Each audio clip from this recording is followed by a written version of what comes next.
Hey everyone, welcome back to Vital Creations. In today's video, I'll show you how to properly cancel a Cineplex movie ticket and get a refund if only available and eligible.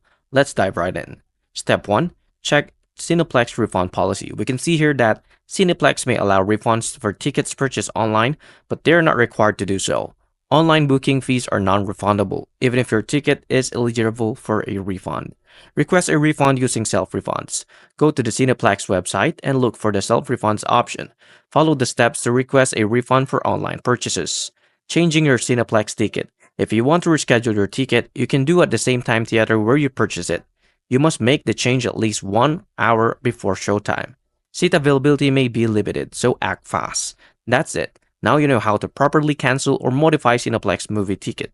If this guide helped you, don't forget to like and subscribe. If you have any questions, drop them in the comments below. Thank you for watching and I'll see you into the next one.